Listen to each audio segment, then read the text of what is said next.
Dobry wieczór, witam w kolejnym odcinku Q&A. No tak, czy szczupak ma kręgosłup moralny i jak go złamać?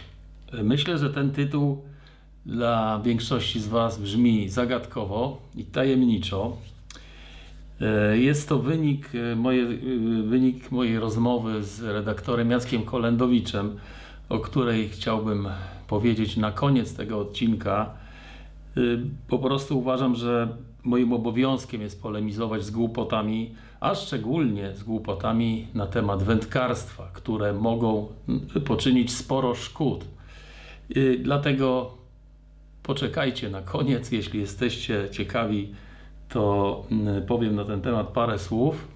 A w dzisiejszym odcinku generalnie chciałem opowiedzieć o moich ostatnich przygodach z łowieniem szczupaków przy pomocy sprzętu pod nazwą Garmin LiveScope Panoptix, bo było naprawdę sporo ciekawych spostrzeżeń.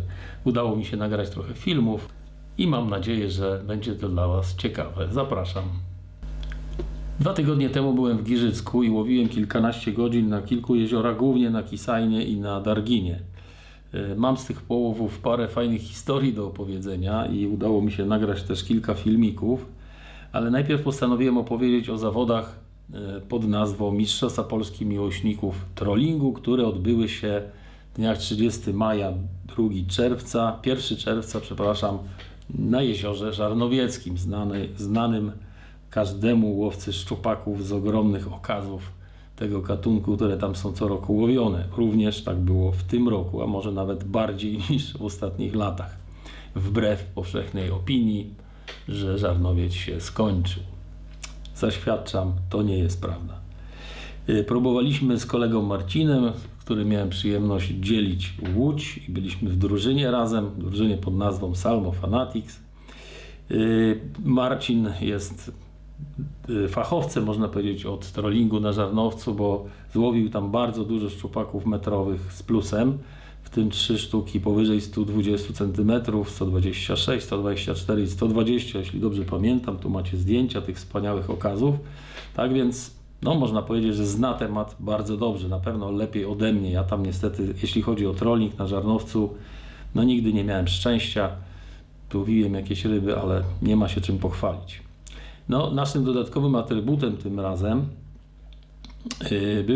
był oczywiście sprzęt Garmina, dzięki któremu można, jak wiecie, wielu z Was wie, obserwować przynętę do około 30 metrów, 30-34 metrów za łodzią i stwierdzać na bieżąco, na jakiej jest głębokości i oczywiście co się wokół niej dzieje, czyli również analizować reakcje ryb, odpuścić, podszarpnąć i tak dalej.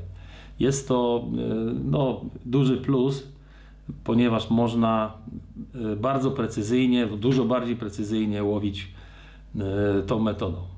Do tego aktywnego trollingu z użyciem Garmin LiveScope Panoptix używa się ustawienia pod nazwą forward, czyli do przodu, ale przekręca się przetwornik, tak żeby patrzył, skanował toń wodną za łodzią oczywiście. To można przed łodzią, ale wtedy widzimy na co za chwilę najedziemy, jakie ryby, ale to, co się dzieje z przynętą, już niestety pozostaje tajemnicą. Rzecz jasna, można kręcić w tą i z powrotem, ale jeśli przynęta jest daleko za łodzią, powiedzmy 25 metrów, to nie jest łatwo ją złapać w tym słupie, który jest skanowany przez przetwornik, bo jest to mniej więcej to są 4 metry, tak, od powierzchni do dna, ale tylko 4-metrowy pas, więc jeśli kręcimy w prawo, to widzimy 4 metry pod odpowiednim kątem.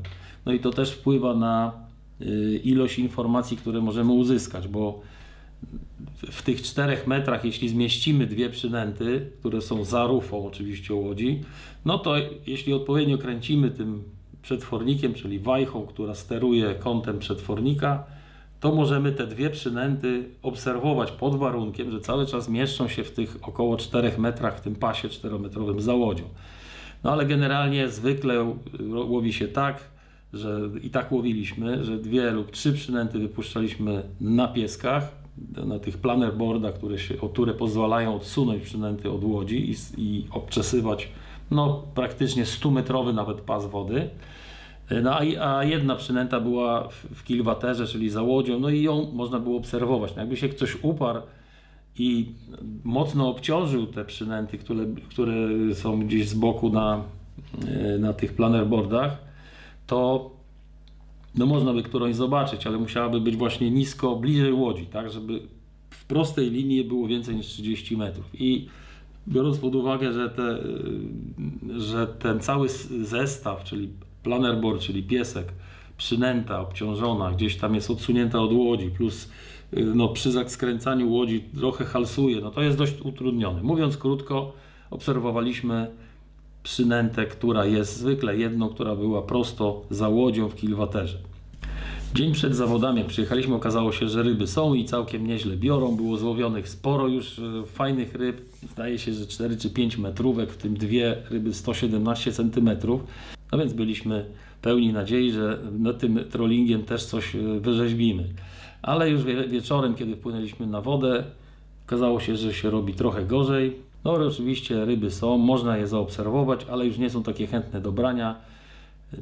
Wychodziły do przynęty, parę z nich wzięło, nie wszystkie udało się zaciąć i kilka nawet złowiliśmy w granicach 80-100 cm, ale jakiegoś wielkiego okazu nie.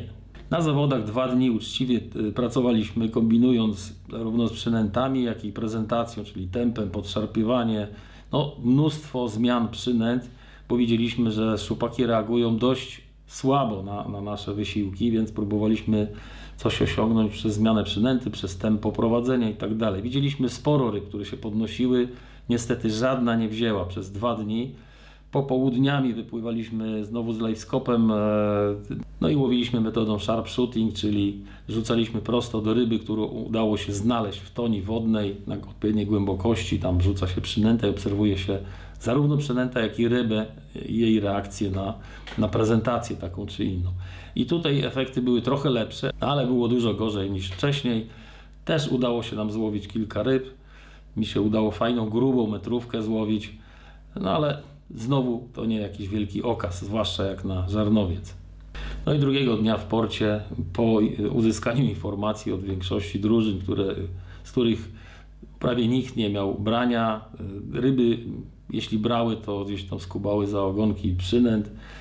Były łowione pojedyncze sztuki oczywiście, tym większa chwała dla łowców, ale generalnie opinie o aktywności szczupaków były słabe, więc postanowiliśmy zrezygnować i łowiliśmy już w tym momencie, używając livescopa oczywiście do metody sharpshooting. W sobotę 1 czerwca zawody się zakończyły. Okazało się, że z 22 drużyn tylko 9 złowiło ryby, w tym jedna aż 6 ryb i to ta drużyna oczywiście wygrała. Uliczyło się 5 największych szczupaków z 3 dni. No i drużyna E-Bite Mikado złowiła 6 ryb, tak jak powiedziałem, i w tym największą, a łączna długość 5 największych z tych 6 to było 466 cm, czyli całkiem nieźle, czyli średnia powyżej 90 na sztukę. Tym większe uznanie, że naprawdę ryby były bardzo słabo aktywne. Chłopakom się udało wstrzelić przynętę w prezentację, nie wiem, bo to jest kwestia wypustu, rozstawienia przynęt, no i rzecz jasna wybrania odpowiedniego miejsca do trolla, bo to niby to jezioro jest proste, to jest taka niecka, jak wiecie, dość prosta, tam gdzie się troluje, głębokości między 9 a 14-15 metrów, więc niby żadna sztuka, a jednak jedni to robią lepiej, drudzy gorzej. Także wielkie gratulacje dla Kuby i Konrada za zwycięstwo. Dobra robota, panowie, brawo. Po zawodach, tak jak powiedziałem, pływaliśmy z Marcinem codziennie, ćwiczyliśmy sharpshooting, ale przekonaliśmy się, że nawet taka wyszukana elektronika nie zmienia drastycznie sytuacji, jeśli szczupaki są słabo aktywne. Jednak muszę powiedzieć, że do tej pory jestem pod wrażeniem ilości tych okazów szczupaka, które zamieszkują jezioro żarnowieckie.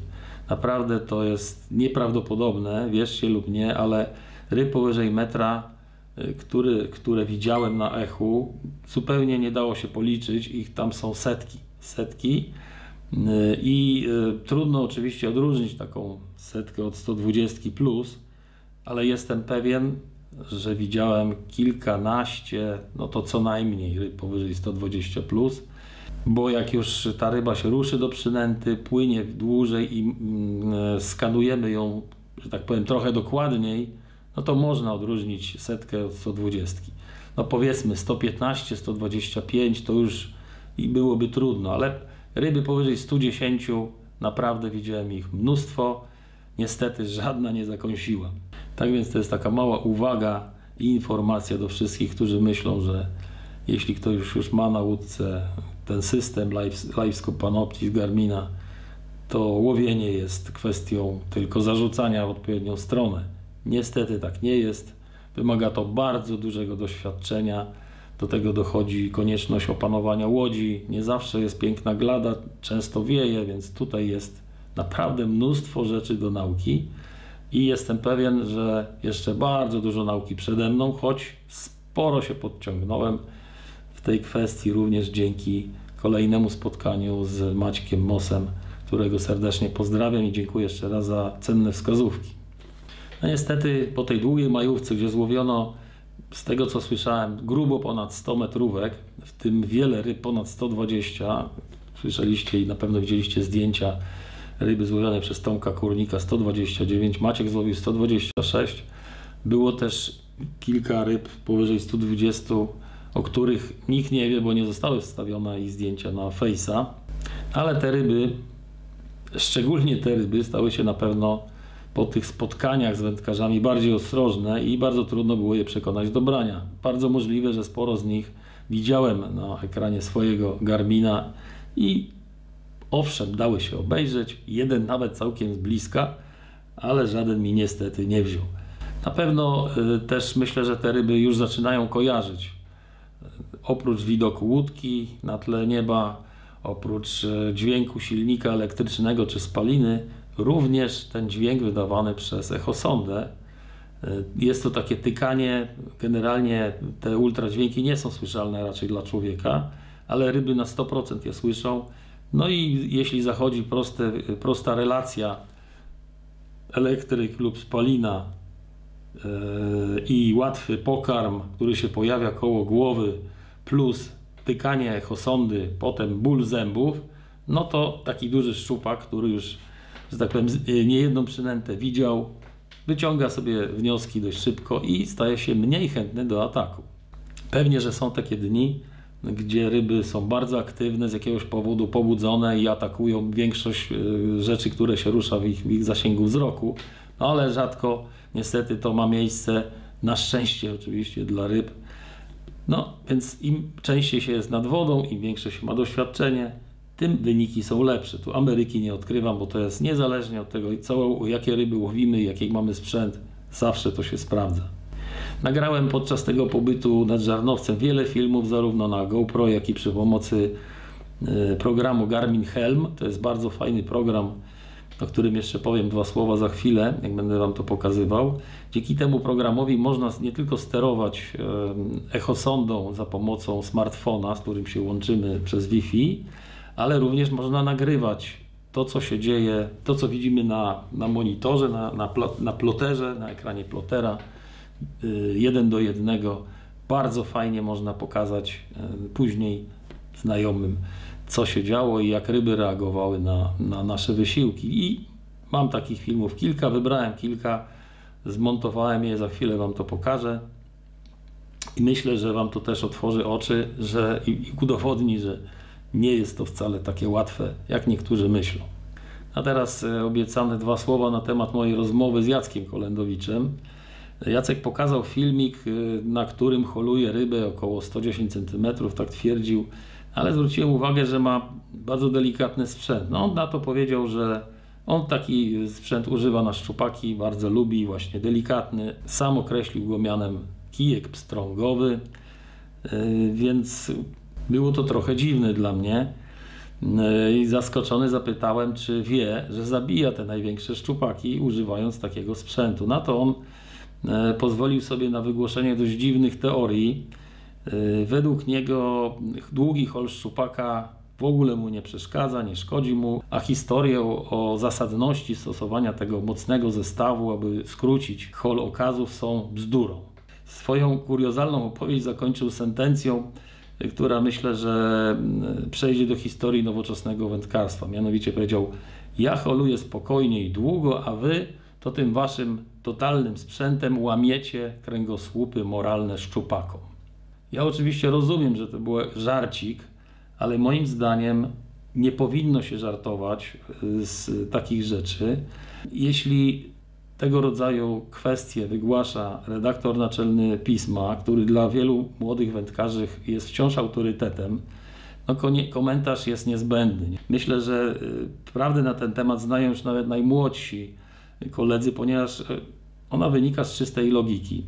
Każda holowana ryba walczy o życie, więc wkłada w tą walkę wszystkie siły. Oczywiście nie ma co się oszukiwać. Zawsze robimy tym rybom jakąś krzywdę, ale im szybciej wpakujemy tą rybę do podbieraka, tym te zmiany fizjologiczne w organizmie są mniej szkodliwe. Mniej toksyn w mięśniach i w narządach ryby. A generalnie rybę zabija stres, którego poziom właśnie zależy od tych dwóch czynników, od długości holu i od tak zwanej ekspozycji na powietrzu, czyli czasu przebywania ryby w łodzi. Im większa jest ryba ponadto, tym jest bardziej delikatna. Może wam się wydaje, że taki wielki szczupak to jest król wód i on tam nic mu nie zaszkodzi. To jest nic błędniejszego.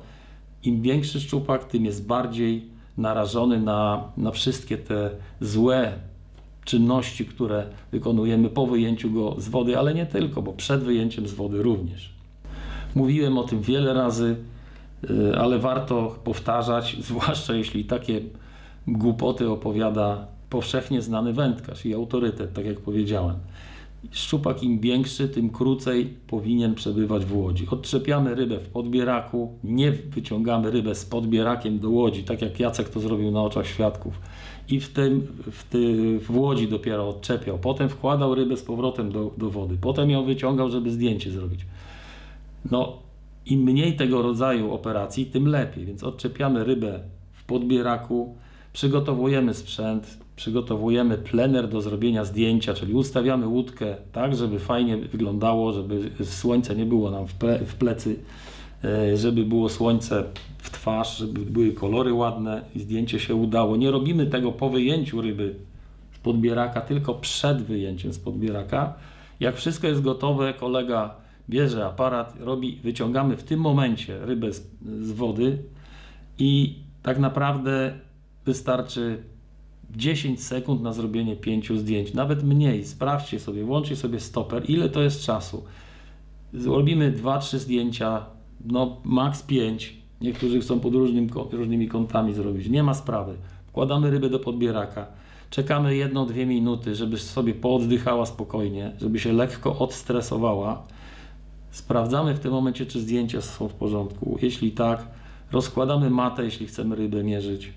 Wyciągamy mata dobrze, jak jest zwilżona wodą, ale to nie jest najważniejsze. Najważniejsze jest, żeby to wszystko zrobić bardzo szybko, żeby ryba nie była nad wodą za długo. Więc wyciągamy rybę, mierzymy, wkładamy do podbieraka. Jeśli wszystko jest załatwione, te czynności, które planowaliśmy, to w tym momencie spokojnie możemy przystąpić do odpijania ryby, czyli bierzemy ją za ogon, nie wachlujemy przód, tył, bo w tym momencie, tak jak mówiłem wam, woda przepływa przez skrzela w złą stronę i możemy rybie tylko zaszkodzić. Trzymamy ją spokojnie, można nią poruszać na boki, tak żeby się obudziła, bo często jest w stresie takim, że tak jakby zemdlała, tak wygląda.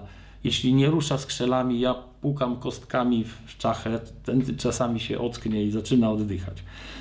I ryba oczywiście powinna odpłynąć sama z naszych rąk. A redaktor Kolendowicz powinien moim zdaniem jak najszybciej zweryfikować swoje poglądy i promować nowoczesne podejście do zagadnienia. Tak jak powiedziałem wam, myślę, że sam już zauważył, że jego teoria w praktyce się nie sprawdza, bo byli świadkowie, którzy widzieli, jak z partnerem na łodzi bardzo długo odpijał 80, więc mam nadzieję, że do niego dotarło, że to jednak nie jest najlepszy sposób. No, wszyscy wiedzą, że Jacka ciężko przekonać do zmiany zdania na jakikolwiek temat. Oczywiście zgadzam się, że kwestia tego, jak holować duże szczupaki, nie jest tak ważna jak religia smoleńska i dyskusja o tym, co tam się stało dawno temu. Niemniej jednak, jeśli chodzi o nasz mały świat i nasze hobby, musimy dbać szczególnie o to, żeby wielkie okazy przeżywały. Bo to też nie jest dla nikogo tajemnicą, nie powinno być tajemnicą, że te wielkie okazy są szczególnie cenne dla każdego ekosystemu.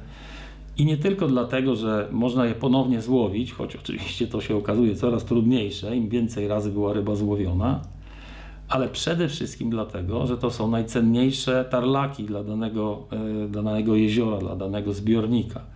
Ponieważ po pierwsze taka duża samica produkuje najwięcej jaj, dużo więcej niż mniejsze samice, bo to jest proporcjonalnie do jej masy. Poza tym ikra jest najlepszej jakości, jest duża, zaopatrzona w dużo pokarmu zapasowego dla małej larwy, która się ma z niej wykluć. No i po trzecie, z jakiegoś powodu ta ryba przeżyła, właśnie dlatego, że jest dobrze przystosowana do życia w tym zbiorniku, w tym ekosystemie i przekazuje, rozmnażając się, te właśnie najlepsze geny swojemu potomstwu. Więc trzeba dbać o to i naprawdę będę do końca życia walczył, żeby wszyscy wędkarze byli świadomi tego, jak obchodzić się z dużymi szczupakami, a dla wszystkich, którzy mają mimo wszystko jakieś wątpliwości, czy to, co powiedziałem, ma sens, muszę powiedzieć, że te sprawy związane z holem ryb, wpływem holu i ekspozycji na powietrzu na przeżywalność ryb złowionych na wędkę zostały zbadane bardzo dokładnie przez naukowców, przez ichtiologów, głównie amerykańskich. Są na ten temat publikacje, także ja tego nie wymyśliłem, aczkolwiek wydaje mi się, że to wszystko wynika z prostej logiki, tak? Uczmy się i nie czyńmy rybom krzywdy większej niż to jest niezbędne. A teraz obiecana sklejka z tych moich poczynań na żarnowcu. Będzie parę filmów z GoPro, a później będą filmy z Helma, krótkie urywki, na których będziecie mogli już bardzo z bliska zobaczyć to, co się tam działo pod wodą w okolicy mojej przynęty. Tutaj jedna ważna sprawa, zwłaszcza dla tych, którzy nie widzieli, jak to wygląda na ekranie echosondy. Mianowicie wiele osób pyta mnie, no ale jak to jest możliwe, że przynęta jest na monitorku, ma pół centymetra, a ryba ma też pół centymetra albo troszkę więcej i mówisz, że to metrówka. No tutaj jest ważna kwestia, żeby to zrozumieć. Mianowicie chodzi o gęstość tego obiektu. Obiekty pod tytułem przynęta są zdecydowanie bardziej gęste niż ryba. Ryba składa się, jak wiecie, w 90% z wody i często nawet jeśli ryba jest dość blisko łódki, to widać różnicę w zagęszczeniu pikseli, w jasności tego obrazka między głową a ogonem. I to jest fajne, bo można często, nie zawsze, ale często można zaobserwować, jak ryba się odwraca i w którą stronę ma głowę, bo głowa jest przeważnie jaśniejsza, świeci się takim jasnym światełkiem, a ogon jest mniej wyraźny. A przynęta oczywiście jest cała jasna, bardzo wyraźnie świeci. No to jest kwestia intensywności sygnału, który trafia z powrotem odbity od danego obiektu do przetwornika i wyświetla się jako obraz na ekranie echosondy. No i teraz pokażę Wam, jak to wygląda w praktyce. Najpierw parę filmów z GoPro, tak jak powiedziałem. Tutaj znajduję rybę w toni przy pomocy, kręcę tym przetwornikiem prawo w lewo, znajduję ją w tonie, tu jest 17 metrów, ryba stoi mniej więcej w połowie wody. Rzucam, sporo miałem brań na Rattling Slidera 15, uważam, że jest to świetna przynęta, niestety też dużo ryb spada. Tutaj z strzałką zaznaczyłem rybę. Od góry widzicie tonie slider, tutaj jest, dojeżdżam około metra na tę rybę, ryba się zainteresowała, płynie do przynęty, płynie cały czas. Niestety samemu jak się jest, nie da się, albo bardzo trudne jest kręcenie tą wajchą, która wskazuje stronę, w której jest ryba i jednocześnie zwijać przynętę. Jest to bardzo trudne. No tu kolejny rzut do innej ryby. Ryba jest na 6 metrach, ja rzuciłem 22 metry od ryby. Mam przynętę nad rybą. Kształt tego tego sygnału, który wskazuje rybę, się zmienia w zależności od tego, czy ona jest przodem do transmisji ultradźwięków, czy bokiem. Często niestety traci się ją z pola widzenia, no bo znowu teraz przekręciłem, bo łódka się kiwa, obraca się, jest wiatr. Niestety szczupak odpuścił, już jest daleko za przynętą. Tu jest kolejna ryba, pokazałem ją palcem, w którym miejscu jest. Jest, znowu ją znalazłem. Mimo że to jest taki zespół pikseli trochę rozmyty, gwarantuję wam, bo kratka ma 2 metry, tak? Więc proszę sobie teraz wyobrazić, ile ta ryba ma długości. Moim zdaniem jest to gruba metrówa. Teraz się obrócił bokiem i widać. Zaświecił się mocniej. Zainteresowany idzie do powierzchni za przynętą i to całkiem blisko, do dosłownie pół metra za przynętą. I niestety znowu do widzenia. Zawrócił. Takich ryb, wierzcie mi, ostatniego dnia miałem chyba z 30 następny. I to są wszystko ryby grubo ponad metr, myślę, że ponad 110. Wszystkie mają I takich właśnie sytuacji było mnóstwo. No tak, jest frustracja, jak się ogląda takie ogromne ryby. Tutaj następna 17,5 metra, ryba na 7 metrze, także dość wysoko. Slider opada powolutku, bo stosowałem ciężarki dociążające, żeby szybciej spuszczać rybie na głowę tą przynętę. Okazało się, że wcale nie jest lepiej, więc próbowałem też odciążyć przynętę. No i cóż, drastycznych zmian nie zaobserwowałem w ilości brania. Ryba się odwraca, obserwuje przynętę, bardzo leniwie zaczyna za nią płynąć. Niestety ryba już zrezygnowała, do widzenia. Rzecz jasna, stosowałem różne przynęty, gumy różnej wielkości, hybrydy, między innymi jedną hybrydę Abu. Całkiem fajnie na to reagowały pierwszego dnia, zrobiliśmy chyba z 3 czy 4 ryby. Niestety później było tak jak widać, czyli po prostu ryby szły za tą przynętą, i nie kończyło się to atakiem. Czasami podążanie za przynętą trwało dość długo. Ta ryba zrezygnowała po kilku metrach, już schodzi do dna i w zasadzie jest nie do złowienia. Następna tu przynęta spada. Przynęta już widać było, że się zainteresowała, więc nie ma co niżej spuszczać jej. I płynie znowu metr czy 1,5 metra za przynętą. To jest znowu bardzo duża ryba. Bardzo duża ryba. Zawsze jest szansa oczywiście, że taka ryba weźmie, więc należy prowadzić w zasadzie do samej łódki. Ta zrezygnowała, już się odwróciła i schodzi do dna. Jak się samemu łowi, to niestety nie ma szans, żeby kręcić i kołowrotkiem, i hosondą, więc tutaj już musiałem zrezygnować. Widziałem, że slider jest w okolicy ryby. I udało się tego jednego zaciąć. To był ostatni dzień, kiedy już sam łowiłem na łódce.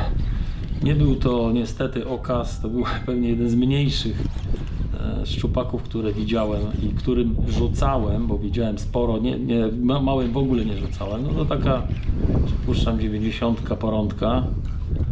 Nawet w sumie nie brałem podbieraka, żeby go nie męczyć. I co, odczepił się, ale nie szkoda. Slider, tak jak powiedziałem, kusi bardzo dużo ryb, niestety sporo z nich spada. A tutaj macie obiecane filmy z Helma. Tu widać przepiękną scenę, ławica i wielki szczupak, który za nią tu podąża i ją tam ogarnia, obserwuje. Tutaj macie tak, ryba na dole jest na 13 metrach i przynęta powolutku opada. To przypuszczam, że była guma, bo dość szybko opada. Niestety szczupak też opada razem z nią. Takich sytuacji widzieliśmy bardzo dużo. Kolejna sytuacja. Tu jest szczupak, przynęta opada z lewej strony i widzicie, schodzi do dna. Takie chyba drugiego dnia, kiedy łowiliśmy z live'em, widzieliśmy z Marcinem chyba z 40 takich sytuacji. To naprawdę można się załamać. Tutaj szczupak już nie uciekł do dna, jest dość blisko za przynętą. Dokładnie nie widać, jakiej jest wielkości, bo czasami ten kąt Tak jak powiedziałem, ciężko ustawić, no ale tu już widać. Udało się ustawić dobrze kąt tej wiązki prosto na rybę i widać, że to jest gruba metrówka. Niestety schodzi do dna, więc raczej nie uda się jej złowić. Tutaj widać nawet linkę, taki łuk po lewej stronie. Tu kręciłem tą wajchą, żeby znaleźć przynętę. No i szczupak wygląda na bardzo zainteresowanego. Szybko płynie do przynęty. Jest pewnie z 20 cm od niej. No ale dopływa, ogląda przynętę z bliska i dziękuję bardzo. Do widzenia. Jest jeszcze koło przynęty, no ale często było tak, że niknął nam z oczu i za chwilę się jednak go znajdowało i wracał parę razy. Tutaj widać, przynęta spada, jest dość daleko, ryba 30 metrów od łodzi, więc sygnał jest bardzo słaby, ale widać, że jest kaban. Przynęta spadła w okolice ryby, nie widać jej teraz, bo znowu wyszedł mi ze stożka, ale jest. I cały czas płynie, tu zawinął, jednak postanawia wrócić. No takich też sytuacji mieliśmy wiele. To po prostu ciarki po plecach chodzą, bo widać, że jest kaban, widać, że jest pół metra za przynętą, no i nic mu nie możemy zrobić. Patrzcie, znowu odszedł, ale jednak decyduje się, że jednak wróci. No. I tu jest naprawdę wielka sprawa, wielki challenge, jak ktoś wymyśli, jak taką rybę skusić, bo każdego dnia to może być inna przynęta, innej wielkości, inny kolor i inna prezentacja przede wszystkim, czy bardzo spokojna, czy agresywna. Próbowałem naprawdę wszystkiego. Tutaj jest ciekawe, patrzcie, opada przynęta, widać krętlik i przynętę i są dwa szczupaki. Oba są duże, z tym, że ten wyżej myślę, że jest grubo ponad metr, ten z lewej nie wiem, bo w sumie się potem już z nich poszedł do dna. Ten pierwszy jest zainteresowany, podchodzi do przynęty, no, próbuje mu tą podszarpywać przed pyskiem. Drugi, jak widać, już widać, że jest bardziej płochliwy, spłoszony, może był złowiony wcześniej i ucieka. A ten pierwszy jeszcze zainteresowany, jeszcze ma ochotę capnąć, no ale niestety nie capnął, od razu mówię. Chociaż poszedł spory kawałek, widzicie, no tak pewnie z 6 metrów do góry jeszcze cały czas płynie za przynętą. I teraz też tak zwanego konia z rzędem temu, kto wymyśli. I co teraz zrobić? Czy zwolnić, czy przyspieszyć? Zwykle przyspieszenie działa lepiej na szczupaki, ale nie zawsze. Często też okazuje się, że biorą na przynętę, która zupełnie się zatrzymała i wtedy dopiero z jakiegoś powodu to ich zmusza skłania do ataku. Tutaj jest trochę inna głębokość, bo jest 10, ale patrzcie, ryba startuje bardzo szybko do przynęty. No, prawdopodobnie dotknęła przynętę, ale niestety wędkarz tego nie zarejestrował. Okazuje się, że nie jest do końca spłoszona i jeszcze płynie za przynętą. Czyli na pewno się nie ukuła, może gdzieś z boku pyknęła w tego slajdera, no i patrzy cały czas na niego i co zrobić? Opadł, czy szybko do góry? Reakcja jest, jak widzicie, taka sama. Brania nie ma.